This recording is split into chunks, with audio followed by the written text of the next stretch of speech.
गौतम बुद्ध ने बताया कि हमारा शरीर युवा और आकर्षक है, लेकिन समय बीतेगा और समय के साथ साथ हमारा शरीर बूढ़ा होगा और बीमार होगा। उसके बाद शरीर मृत्यु को प्राप्त होगा।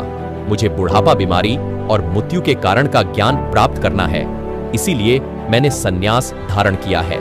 महात्मा बुद्ध की ज्ञान भरी बातें सुनकर वह स्त्री बहुत प्रभावित हुए और महात्मा बुद्ध को अपने घर भोजन करने के लिए आमंत्रित किया।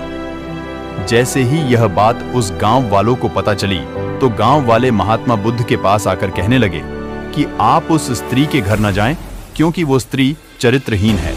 महात्मा बुद्ध ने गांव के सरपंच को बुलाकर पूछा कि क्या यह सच है कि वो स्त्री चरित्रहीन है। सरपंच ने भी बुद्ध को बताया कि महात्मा, इन गांव वालों की बात सत्य है, वो स्त्री चरित्रहीन है।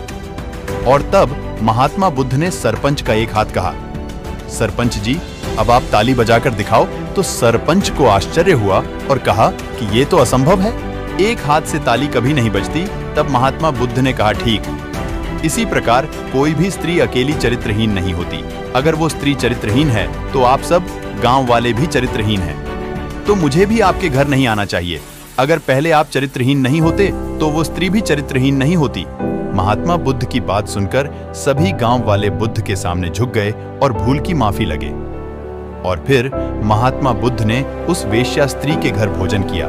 तो देखा आपने, इस कहानी से हमें यही सीख मिलती है कि हमें किसी को भी चरित्रहीन कहने का हक नहीं है। उससे पूर्व अपने आप में देखना है कि हम पूरी तरह पवित्र हैं। क्या हम चरित्रहीन नहीं हैं? पहले हमें तन मन से पवित्र रहना चाहिए, उसके बाद दूसरों को चरित्रहीन कहना चाहिए। धन्यवाद।